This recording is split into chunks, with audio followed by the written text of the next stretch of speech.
Greetings, my little ones. Chapel this week will be a little bit different.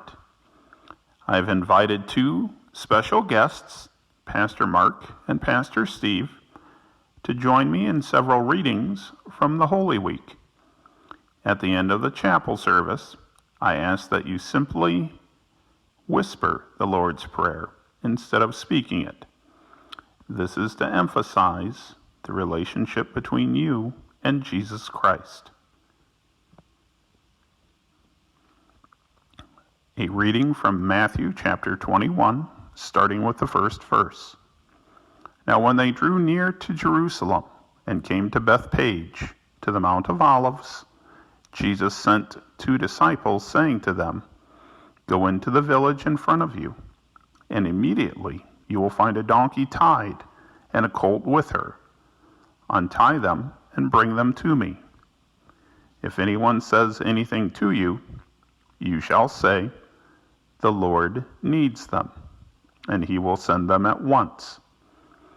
This took place to fulfill what was spoken by the prophet, saying, "Say to the daughter of Zion, Behold, your king is coming to you, humble and mounted on a donkey, on a colt, the foal of a beast of burden."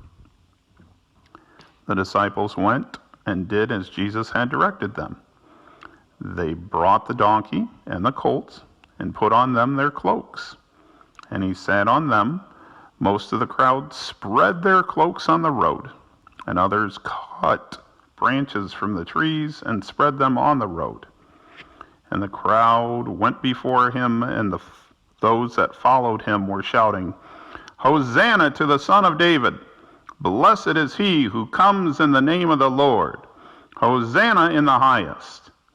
And when he entered Jerusalem, the whole city was stirred up, saying, "Who is this?"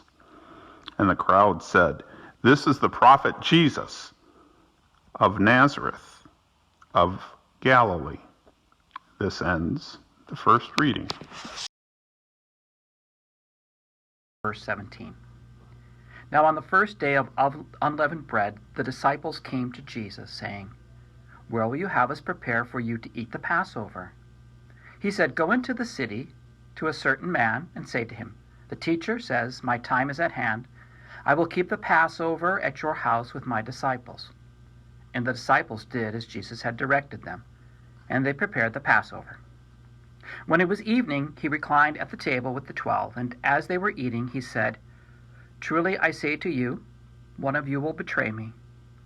And they were very sorrowful, and began to say to him one after another, "Is it I, Lord? Is it I, Lord?"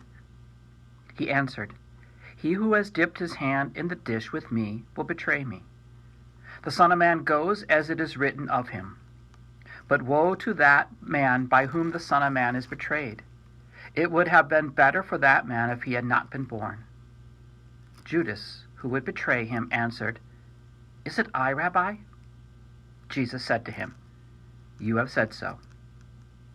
Now as they were eating, Jesus took bread, and after blessing it, he broke it and gave it to the disciples and said, "Take, eat, this is my body." And he took a cup, and when he had given thanks, he gave it to them, saying, "Drink of it, all of you, for this is my blood of the New Testament, which is poured out for many for the forgiveness of sins. I tell you, I will not drink again of this fruit of the vine until that day when I drink it new with you in my Father's kingdom." Here ends the second reading.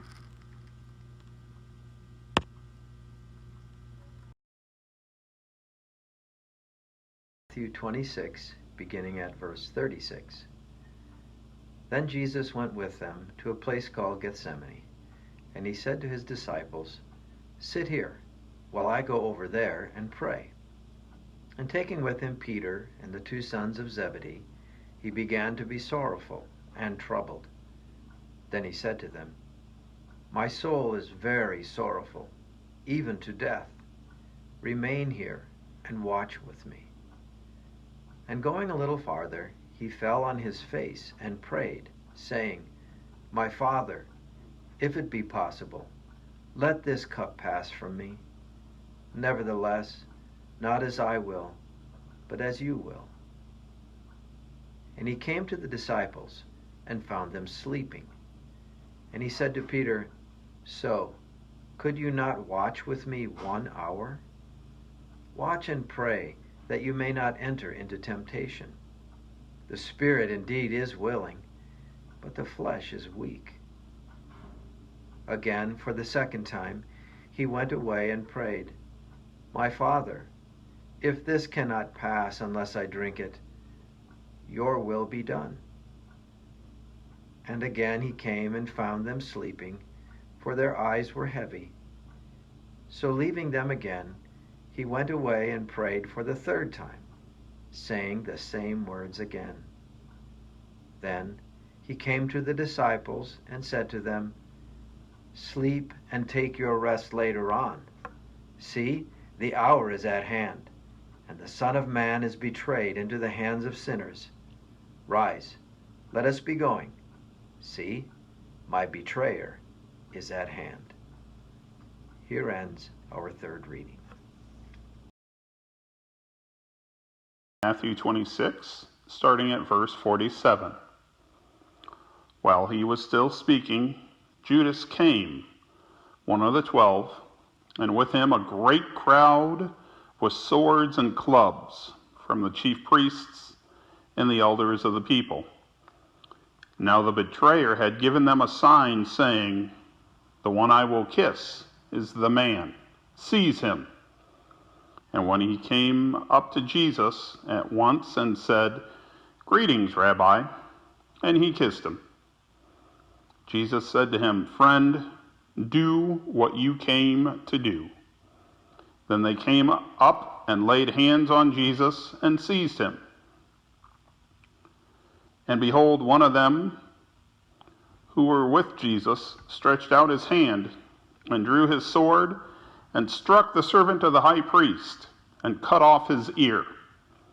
Then Jesus said to him, Put your sword back into its place, for all who take the sword will perish by the sword. Do you think that I cannot appeal to my Father, and he will at once send me more than 12 legions of angels? But how then should the scriptures be fulfilled, that it must be so? At that hour, Jesus said to the crowds, Have you come out as against a robber with swords and clubs to capture me? Day after day I sat in the temple teaching, and you did not seize me. But all this has taken place, that the scriptures of the prophets might be fulfilled. Then all the disciples left him and fled. Here ends our fourth reading. 7. Then those who had seized Jesus led him to Caiaphas the high priest, where the scribes and the elders had gathered. And Peter was following him at a distance as far as the courtyard of the high priest, and going inside he sat with the guards to see the end. Now the chief priests and the whole council were seeking false testimony against Jesus, that they might put him to death. But they found none, though many false witnesses came forward. At last 2 came forward and said, This man said, I am able to destroy the temple of God and to rebuild it in 3 days. And the high priest stood up, and he said, Have you no answer to make? What is it that these men testify against you? But Jesus remained silent.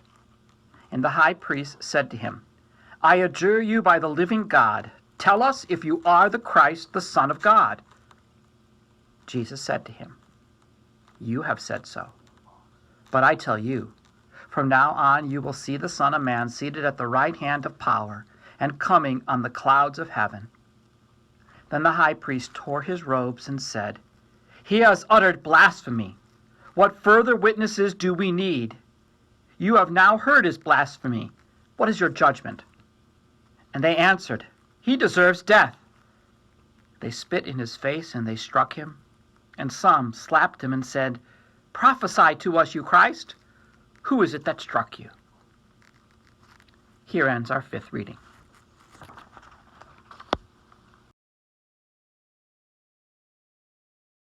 7, starting at verse 11. Now Jesus stood before the governor, and the governor asked him, "Are you the king of the Jews?" Jesus said, "You have said so." But when he was accused by the chief priests and elders, Jesus gave no answer. Then Pilate said to him, "Do you not hear how many things they testify against you?" But Jesus gave him no answer, not even to a single charge, so that the governor was greatly amazed. Now at the feast, the governor was accustomed to release for the crowd any one prisoner whom they wanted. And they had then a notorious prisoner called Barabbas.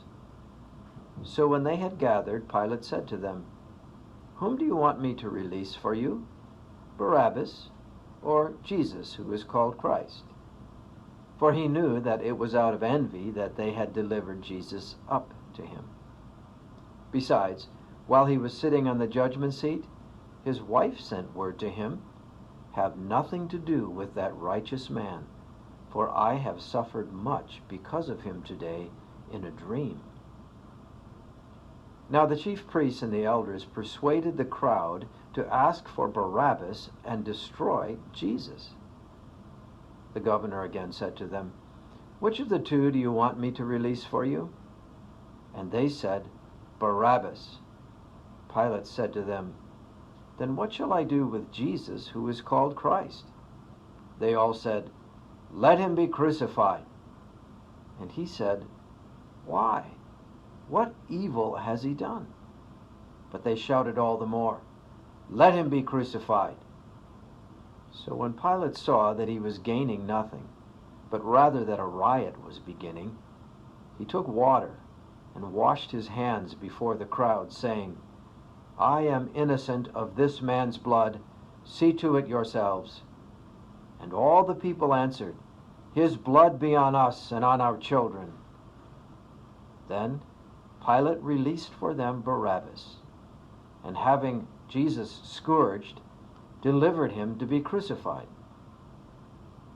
Then the soldiers of the governor took Jesus into the governor's headquarters, and they gathered the whole battalion before him. And they stripped Jesus, and put a scarlet robe on him, and twisting together a crown of thorns, they put it on his head, and put a stick in his right hand. And kneeling before him, they mocked him, saying, "Hail, King of the Jews!" And they spit on him, and took the stick and struck him on the head. And when they had mocked him, they stripped him of the robe, and put his own clothes on him, and led him away to crucify him. Here ends our 6th reading. In Matthew chapter 27, starting at verse 32. As they went out, they found a man of Cyrene, Simon by name. They compelled this man to carry his cross. And when they came to a place called Golgotha, which means place of the skull, they offered him wine to drink, mixed with gall, but when he tasted it, he would not drink it. And when they had crucified him, they divided his garments among them by casting lots. Then they sat down and kept watch over him there. And over his head they put the charge against him, which read, "This is Jesus, the King of the Jews." The 2 robbers were crucified with him, one on the right and one on the left. And those who passed by derided him, wagging their heads and saying, "You who would destroy the temple and rebuild it in 3 days, save yourself. If you are the Son of God, come down from the cross." So also the chief priests with the scribes and elders mocked him, saying, "He saved others. He cannot save himself. He is the King of Israel. Let him come down from the cross, and we will believe in him. He trusts in God. Let God deliver him now, if he desires him. For he said, 'I am the Son of God.'" And the robbers who were crucified with him also reviled him in the same way. Now from the 6th hour there was darkness over all the land until the 9th hour. And about the 9th hour Jesus cried out with a loud voice, saying, Eli, Eli, lema sabachthani? That is, my God, why have you forsaken me? And some of the bystanders, hearing it, said, This man is calling Elijah. And one of them at once ran and took a sponge, filled it with sour wine, and put it on a reed and gave it to him to drink. But the other said, Wait, let us see whether Elijah will come to save him. And Jesus cried out again with a loud voice, and yielded up his spirit. And behold, the curtain of the temple was torn in two from top to bottom, and the earth shook, and the rocks were split. The tombs were opened, and many bodies of the saints who had fallen asleep were raised. And coming out of the tombs after his resurrection, they went into the city and appeared to many.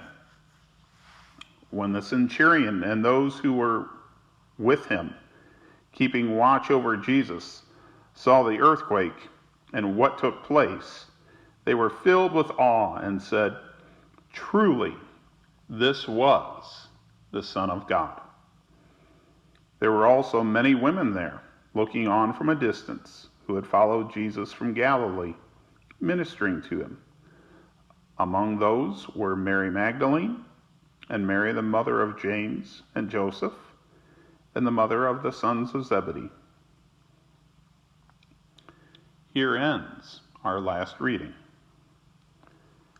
Ladies and gentlemen, it is now time for you to join me in whispering the Lord's Prayer. Our Father, who art in heaven, hallowed be thy name. Thy kingdom come, thy will be done, on earth as it is in heaven. Give us this day our daily bread, and forgive us our trespasses, as we forgive those who trespass against us. And lead us not into temptation, but deliver us from evil. For thine is the kingdom, and the power, and the glory, forever and ever. Amen.